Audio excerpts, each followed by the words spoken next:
again a huge welcome to Raw Politique, where we'll seek to deliver an unvarnished and raw assessment of international politics, offering perhaps a more nuanced and a rare Arab perspective to the political discourse, a kind of raw, visceral, and no-nonsense approach to politics, something demonstrated by my co-host, the unstoppable and tenacious Rahma Zain. So what ends up happening is that you're basically raising a spoiled brat you're unable to say no to, that has now grown up to be a sociopath. You get the picture. Now, it's fair to say we've set the bar pretty high with our first guest, which was, of course, the inspirational US presidential candidate, Dr. Jill Stein. Here's a little reminder of Jill's brutally honest, no-nonsense politics. It is part of a larger system. It's really a microcosm of an empire that has run amok and that has gotten more and more powerful, more and more weaponry, at the same time that the world order is shifting. Now, how do we follow that, you might ask? A US presidential candidate with integrity and vision. Well, we have surpassed expectations as our next guest is someone of similar global significance and recognition. He is, of course, the irrepressible and lifelong activist and former leader of the opposition, Jeremy Corbyn. Jeremy, a huge welcome and thanks so much for joining us. My pleasure, and thank you very much for inviting me onto your program. One of the many factors that differentiates you from many other Western leaders is that you have extensive on-the-ground experience in the occupied Palestinian territories, as well as the numerous refugee camps in the region. In fact, I recall being with you in the camps in Jordan, and I remember how intently you listened to the people in the camps. And you listen to their life experiences of complete stagnation. So with that lens, Jeremy, I'd love you to tell us how you are seeing things today and where do we go from here? Thank you for what you said there, Mary. I really appreciate that. And I believe very strongly in the need to listen to people, particularly those in the worst circumstances. I've been 9 times to Palestine, and also, as you know, to Jordan and Lebanon and Syria. And I've always visited the refugee camps in all those places. And I start with the refugees, but these are mostly the descendants, some very elderly people who came there in 1948, who've spent their lives in refugee camps, not having full citizenship in the country where the camp is based, and setting up their own community there, always with the dream of one day being able to return to Palestine. And I remember very vividly talking to an old gentleman in Shatila refugee camp in Lebanon. I was with the late Gerald Kaufman, MP, and we sat spellbound listening to this elderly gentleman just describing the village he grew up in what is now Israel, and how he remembered everyone that lived there and so on. It was that vivid memory, and that's what kept him going all his life.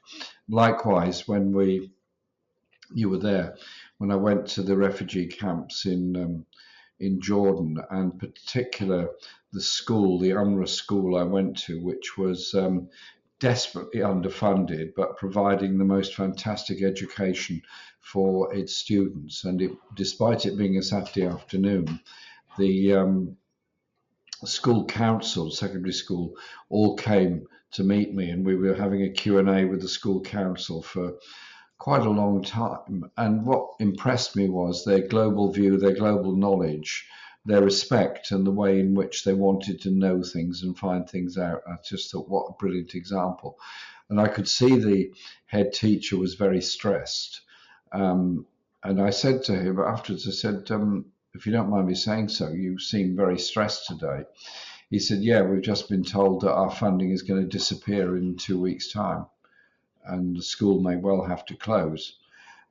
Eventually it didn't close. They managed to cobble together some funding, I think, from Norway and other places. This is when Trump had cut the UNRWA funding. And here we are again now. the time of the most desperate need for people in Gaza. Many Western countries, including this one, have cut their funding for the UN Relief and Works Agency, which is shameful beyond belief, particularly as the decision to cut was based on media reports of the alleged participation of a small number of UNRWA staff in the events of October the 7th. It wasn't based on any objective information or analysis. Some countries have now resumed funding, but not the US and Britain, as I understand it so far. Like you, I'm beyond appalled that I turn on the television, turn on the television in the morning, and what do I witness in real time? Bombardment of homes, of mosques, of churches, of hospitals, of schools, everything.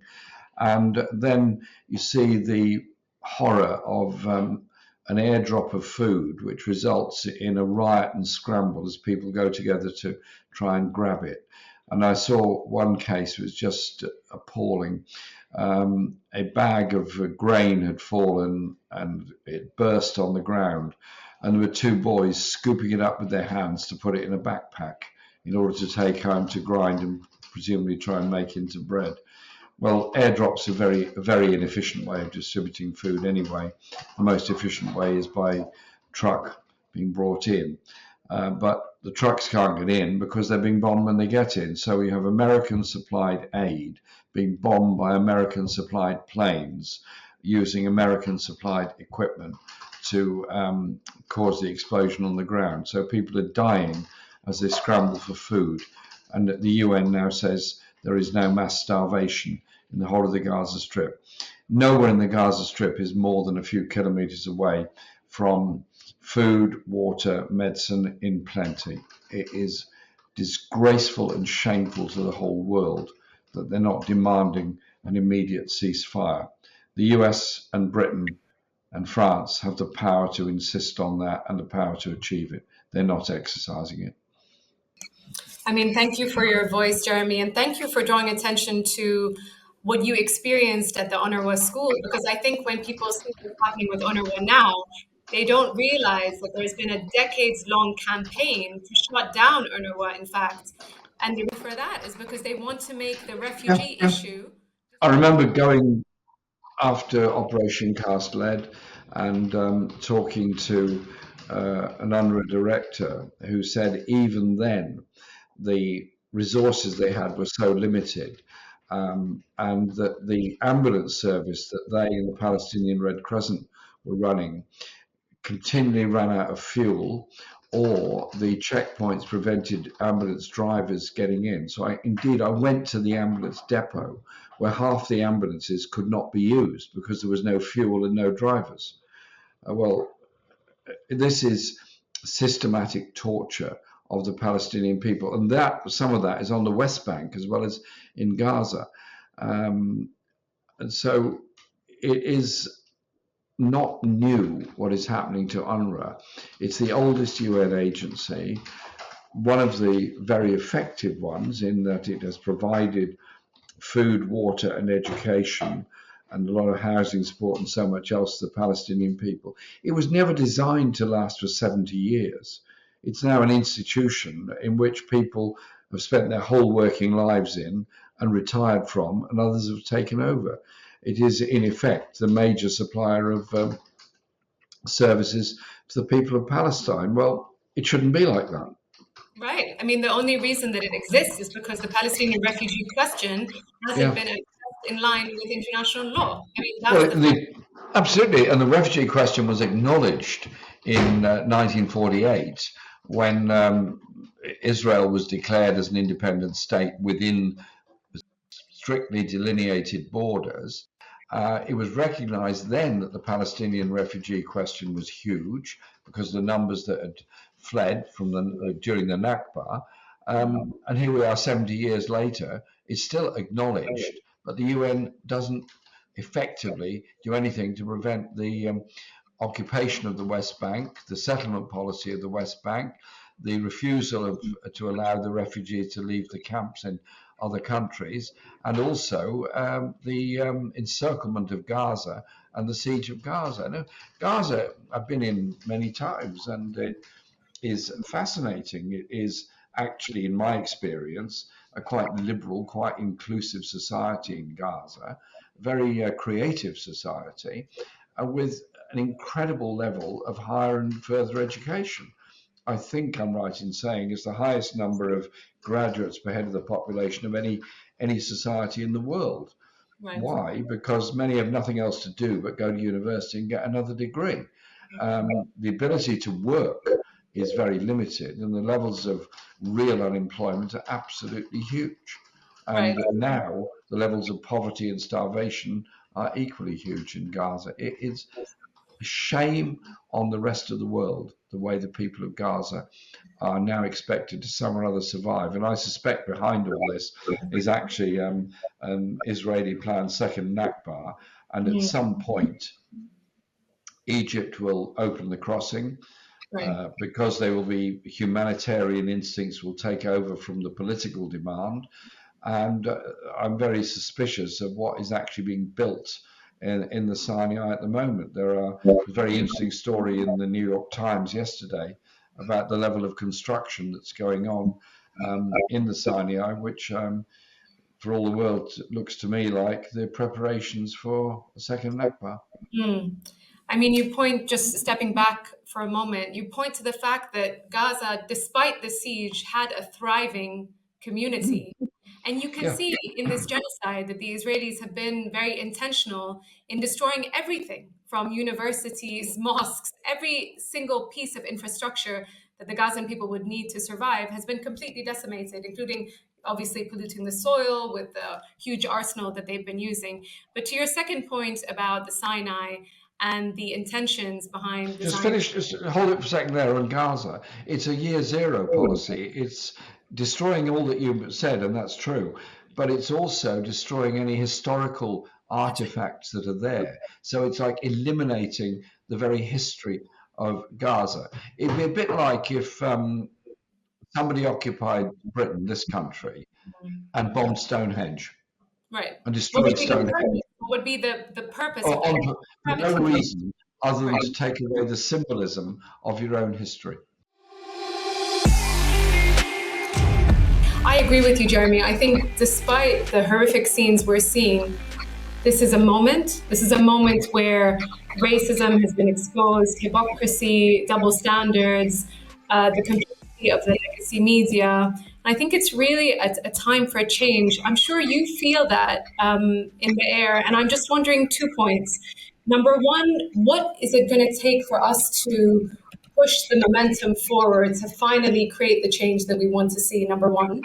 And number two, since you were active in the anti-apartheid movement in South Africa, I'm wondering if you could share with us what you see are the similarities and potential differences as well to this time. I'm so pleased you brought the two issues together, because what I was about to say was it's become a cultural change. I was involved in the anti-apartheid movement from the 1970s. Well, indeed, before that, because my mother was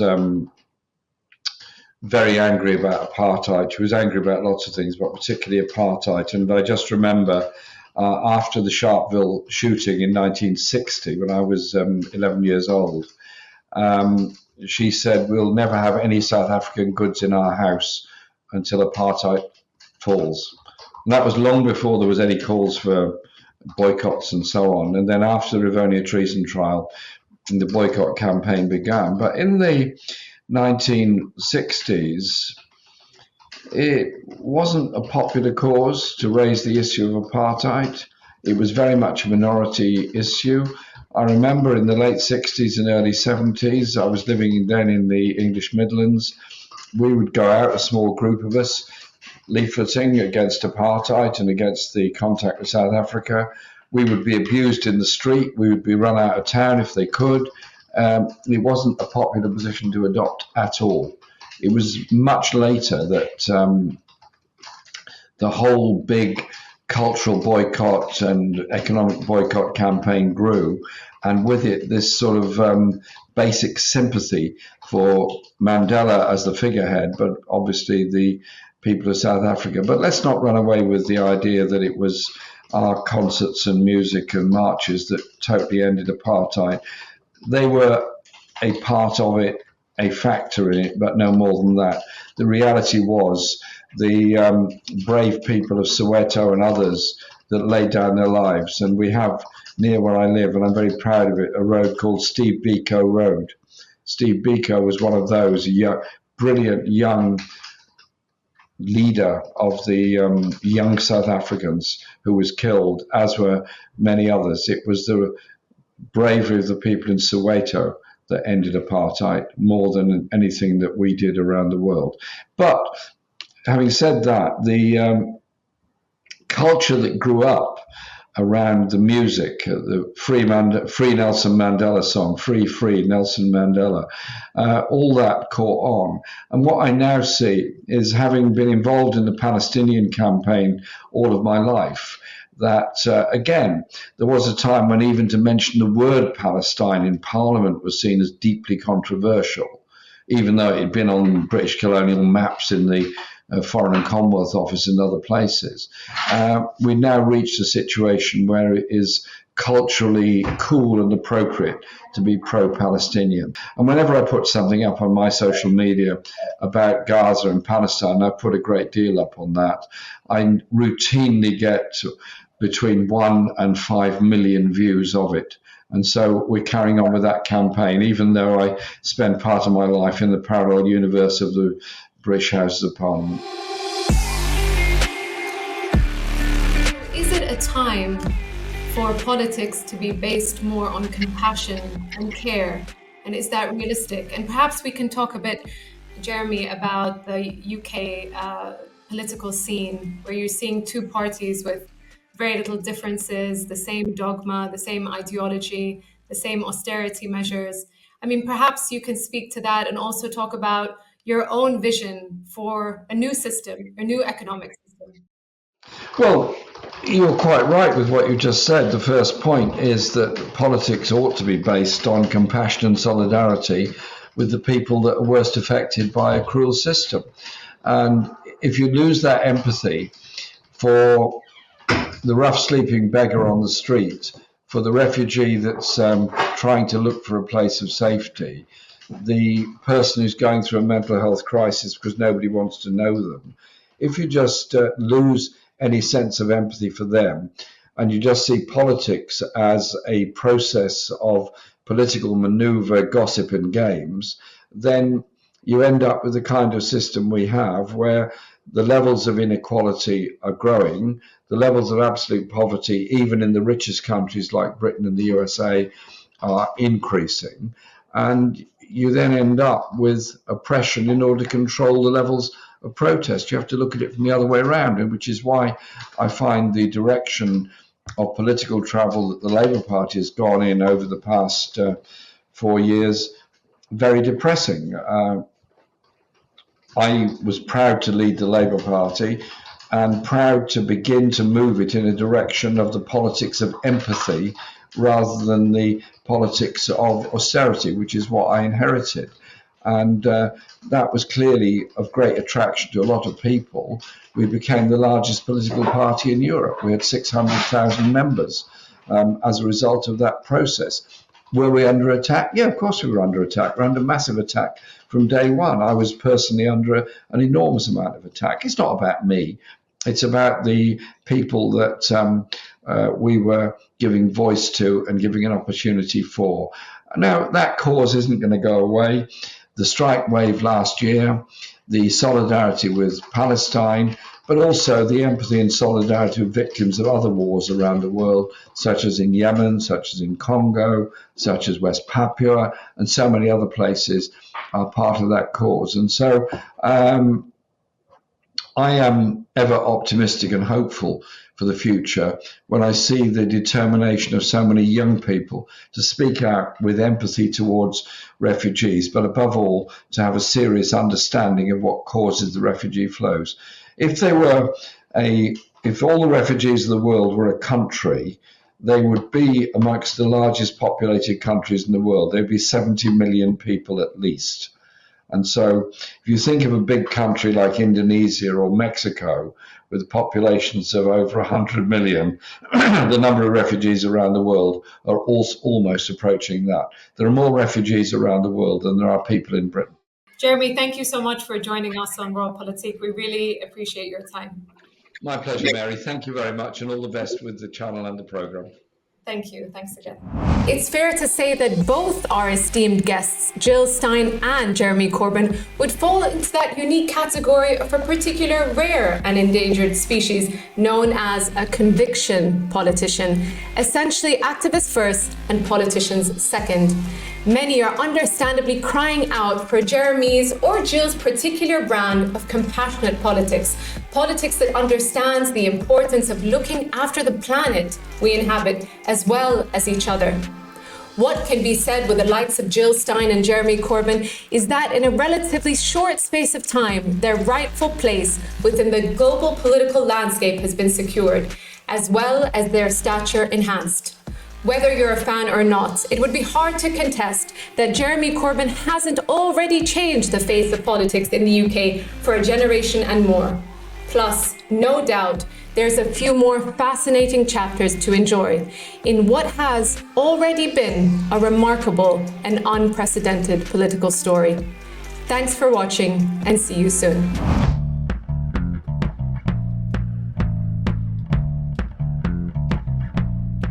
I'm gonna fight them all. Entire Tory party couldn't hold me back. They're gonna rip me off, stealing my policies behind my back. And if you ever not too scared to debate, I'm gonna serve it to you. Well, I'm going to try to resolve conflict, 'cause that's what I do. And the feeling coming from my bones says affordable homes.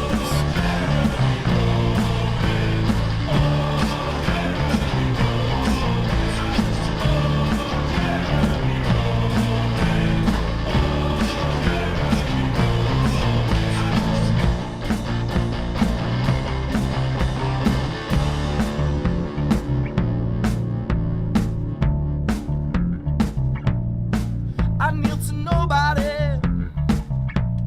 I don't want to see our public assets sold.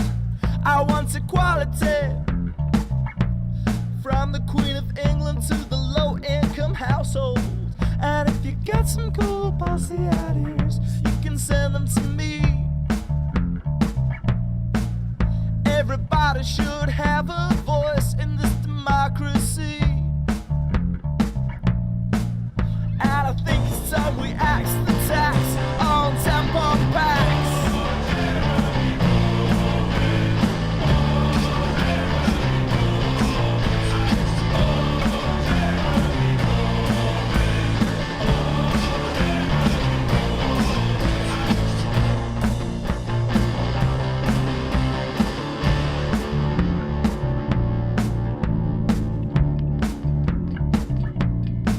I'm going to Islington. I'm gonna have a chat with my constituents. I'll ask them what they want. They want to put an end to Jeremy Hunt. And we're never gonna save the NHS without a fight. Well, they've even privatized the bloke who comes to change the light. And are you really gonna leave your nap with Richard Branson?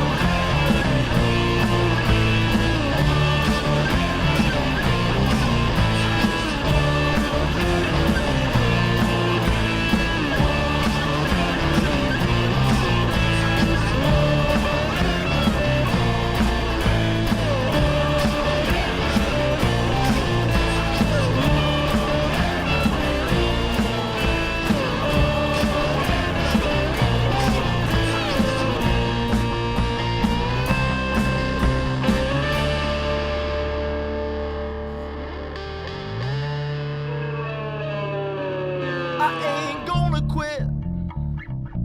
I'm not gonna let the Labour Party split. over a hard Brexit or the membership of the single market. And you best commission that report, Amber, as fast as you can. If you think they like my policies, wait till they try my jam.